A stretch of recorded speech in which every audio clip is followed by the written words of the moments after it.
فخر ہمیں نام پہ تیرے سردار میرے، تم سب سے الگ ہو سب مان گئے، جو دیکھ چکے کردار تیرے، تم سب سے الگ ہو۔ اس قوم کو زندہ رکھنے کو بس نام تمہارا کافی ہے، خیروں کے زباں بند رکھنے کو بس کام تمہارا کافی ہے۔ تم ہی وارث اس قوم کا،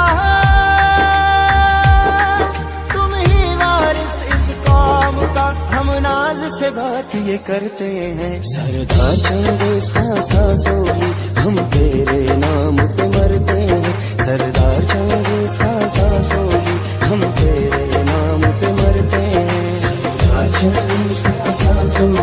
ایس ایس پی ریٹائرڈ راجہ عرفان سلیم کے اعزاز میں ایک پروقار الوداعی تقریب کا انعقاد کیا گیا۔ تقریب کے میزبان راجہ رفیق احمد تھے۔ تقریب کی صدارت سابق چیف جسٹس آزاد جموں و کشمیر محمد اعظم نے کی۔ اسٹیٹ سیکرٹری کے فرائض سینئر صحافی شاعر ادیب ساجد یوسف نے سر انجام دیے، جبکہ سیاسی سماجی شخصیات، وکلاء، صحافیوں اور سول سوسائٹی کے نمائندگان نے شرکت کی۔ تقریب کے دوران محمد اعظم خان، سابق چیف جسٹس آزاد کشمیر، سابق وزیر حکومت چودھری محمد سعید، چیئرمین ضلع کونسل راجہ نوید اختر گوگا، چودھری منشا، نائب صدر Kashmir press club Mirpur Rana Shabbir Rajourvi, professor doctor Habib ur Rehman, colonel Raja Iftikhar Hussain, Rafiq Mughal, major Masood ur Rehman, Raja Khalid نے راجہ عرفان سلیم کی شاندار خدمات کو زبردست خراج تحسین پیش کیا۔ مقررین نے کہا کہ راجہ عرفان سلیم نے ایمانداری، جرت اور پیشہ ورانہ صلاحیتوں کی بدولت محکمہ پولیس میں ایک مثالی کردار ادا کیا۔ ان کی خدمات ہمیشہ یاد رکھی جائیں گی۔ ایسے بہادر اور دیانتدار آفیسران کسی بھی ادارے کے لیے اثاثہ ہوتے ہیں۔ انہوں نے قانون کی بالادستی کو یقینی بنانے کے لیے جو کوششیں کی وہ قابل ستائش ہیں۔ بطور ایس ایس پی انہوں نے نہ صرف جرائم کے خاتمے کے لیے مؤثر اقدامات کیے بلکہ عوام اور پولیس کے درمیان اعتماد سازی میں بھی اہم کردار ادا کیا۔ ان کا مثبت اور مدبرانہ طرز عمل ہمیشہ یاد رکھا جائے گا۔ مقررین نے ان کی خدمات کو سراہتے ہوئے کہا کہ وہ نہ صرف ایک مثالی پولیس آفیسر تھے بلکہ ایک نرم دل، باوقار اور دیانتدار شخصیت بھی تھے۔ تقریب کے آخر میں راجہ عرفان سلیم نے تمام شرکاء اور منتظمین کا شکریہ ادا کرتے ہوئے کہا کہ میرے لیے یہ اعزاز کی بات ہے کہ میں نے محکمہ پولیس میں عوامی خدمت کا موقع پایا۔ دوران سروس ہر ممکن کوشش کی کہ انصاف اور قانون کی بالادستی کو یقینی بناؤں۔ آج جو محبت اور عزت مجھے دی جا رہی ہے یہ میری سب سے بڑی کامیابی ہے۔ انہوں نے مزید کہا کہ وہ اپنی ریٹائرمنٹ کے بعد بھی معاشرے کی بھلائی اور عوامی خدمت کے لیے سرگرم رہیں گے۔ تقریب کے آخر میں انہیں یادگاری شیلڈ اور تحائف بھی پیش کیے گئے، جبکہ تمام شرکاء نے ان کے شاندار کیریئر پر انہیں مبارکباد پیش کی۔